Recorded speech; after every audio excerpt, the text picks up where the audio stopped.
Hey, it's Travis. Too many camp directors run just on gut feel. Our free Resilient Camp Blueprint Diagnostic is your dashboard for resilience. Take it today at camp.mba/Travis. Again, that's camp.mba/Travis. Hey, Camp Pros, and happy summer to you. I want to start off by saying a big thank you to those who have recently left us a review on iTunes.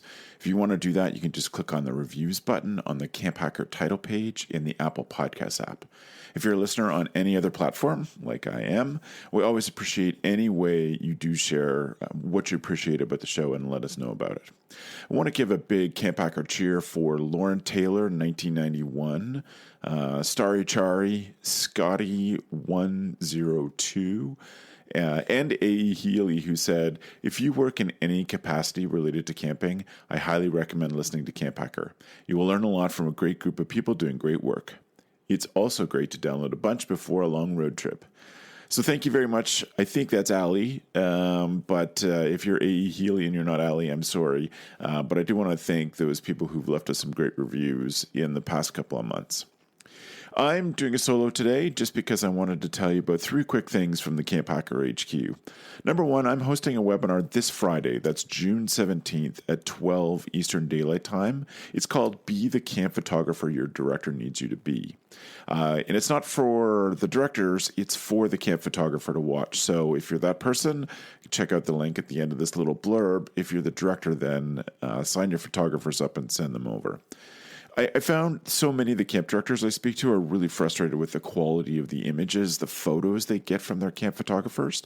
Too often they're getting too many pictures of the photographer's camp friends and not enough of the campers. Just boring snapshots with no stories, or way too many photos delivered on a hard drive at the end of the summer. Joe told me one time, before he made this change that I've incorporated into this presentation, Joe told me that he used to get 3,500 unedited photos in one folder at the end of the season, and that was useless to him. He couldn't find the images he need. He had to do work on them before they were ready to go, and now he has set up a system, and I worked with his photographer to set this up so that there is a good, manageable number of photos, and it's helpful for the directors. So he's now using the advice from this presentation to get much fewer photos. They're well edited and presented with a tagging system that allows the camp to find just the right photos for each marketing project. I hope you'll join us.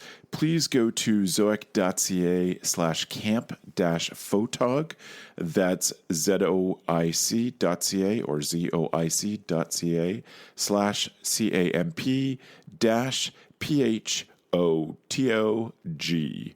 And that's Friday, June 17th. If you missed it, you can go to that same link and buy the replay. If you are partway through the summer and remember this recording and you're unhappy with the pictures you're getting, then send your photographer here. It'll be about an hour and a half, and we'll give them all the tools to set them up to give you good photos for marketing camp for the rest of the year. So number 2 thing we want to talk about today, we really want to take a moment and congratulate Matt Hansberger. Matt, who many of you know I call Iskis by his camp name. He's a producer for this show, and he did a brilliant TV interview just yesterday about the value of camp. And I hope you go check that out. He did really well at giving good little blurbs in the very short periods of time for the edits. I thought it was so brilliant. So congratulations, Matt, for that. Please do check out that video. It's on our website in the blog section. That's at camphacker.tv/blog. The third reason that I want to talk to you is because I wanted to leave you with something special for this summer as a way of wishing you a safe and happy summer. A few years ago, I had a chance to talk with the author Seth Godin, who is a camp alumni who actually goes back and teaches canoeing for 1 week of the summer at Camp Erewhon up here in Ontario, Canada. I had a chance then to ask him how we can create what he calls the Linchpins, how we can provide opportunities at camp for our staff and even senior campers to become a linchpin in the camp community. It's short, but it's powerful, and we'd like to leave it with you with our wishes that you all have a safe and happy summer. Thanks for the evening, friends.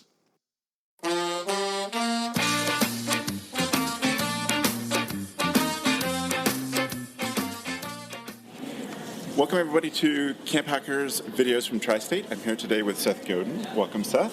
Thanks for coming to Tri-State. Oh, pleasure. Great. It's great to have you here. What I wanted to start with is your own camp experience, because you talk about camp a lot and the things that you do. Yeah, I haven't bored anyone yet.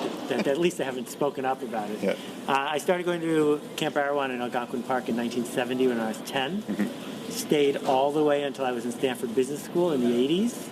Yeah. Came back every summer in the 80s to help them run their camp for underprivileged kids. Yeah. And then in 1990, when I was 30, Joanne Cates, who still runs the camp, that was her first summer, and she asked me to come along and help her out. Yeah. So I shut down my business, moved to Canada, brought my dog, and it was a dream come true. That's awesome. That's awesome. So what I wanted to know is what sort of you've taken from that camp experience, because it does keep bubbling to the surface. And I must say, I love the photo of you and Jill Greenberg. I'm a photographer, so it's great to see that photo of the two of you. Well, it might be the earliest Jill Greenberg photograph on the entire internet. Yeah.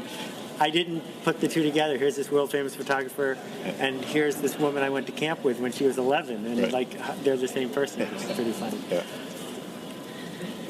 I learned so much at camp about what our world needs from us today, right? And when camps are at their best, what they do is they create linchpins, right? Because they're not about top-down authority. They're not about doing what someone did yesterday but a little faster.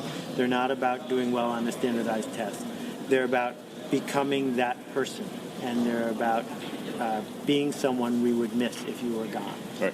And then we get to work, and suddenly we get brainwashed to do all those opposites. Yes. And that worked great in 1920 and 30 and 40 when factories ruled the earth. Mm-hmm. But those people are under stress now, and the people who are thriving and are succeeding are the ones who are acting like they're at camp. Right. Yes, that's awesome. And you talked in Poke the Box about accepting mediocrity. And I think, from my opinion, camp, we get a little beyond that. Did you find the same thing too? Well, yeah, I mean, there's, as far as I can tell, two ways to run a camp. And the other way is a conformity-based system. Mm-hmm. It's team sports, being the GOAT, being left out, bullying, and being part of the system so that the system can rule. Right. I've never been part of a camp like that, so I can't talk about it firsthand, but they're out there. Mm-hmm. For good reason, because those were the easiest camps to run and fill for years and years. Yes. The other kind of camp, though, is one where it says the only person you're competing against is yourself. Well, if you're competing against yourself, why is mediocrity acceptable? Right. And that's the challenge. Yeah. The school teaches kids to be mediocre because they're competing against other people in the system. A great summer camp makes it so you'd never accept that. Right. Right. Never accept that from one person or the whole group. Exactly. Yeah, that's great. Well, I really appreciate your time, Seth. Wait, I have to show everyone my paddle. Oh, yeah, please. If you couldn't make it today, right. This is made from salvaged koa from Hawaii. Feel how heavy it is. Yes. And it's got whipping on it from Canadian Tire. Yeah. And I've paddled tens of thousands of miles with this thing, and it's the ugliest paddle I've ever made. I've made many beautiful cherrywood paddles, it's all carved by hand. Yeah. But this one, I just keep coming back to it because it's the one. That's great. So you did all this? Yeah. Classic. That's awesome. Appreciate it. Thanks a lot. Thanks for the work you do. Appreciate it. If I hold on to that, I'll take it. Thanks a lot, Seth. Take care. Thanks.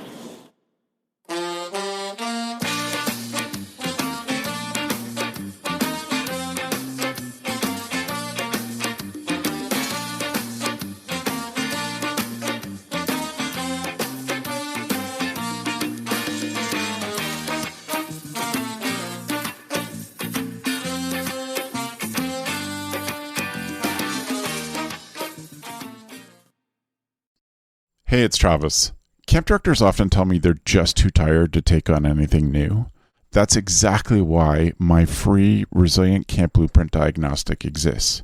It doesn't add work, it shows you progress. Quick, free, repeatable, you'll know if your systems are paying off without the guesswork. Try it today at camp.mba/Travis. That's camp.mba/Travis.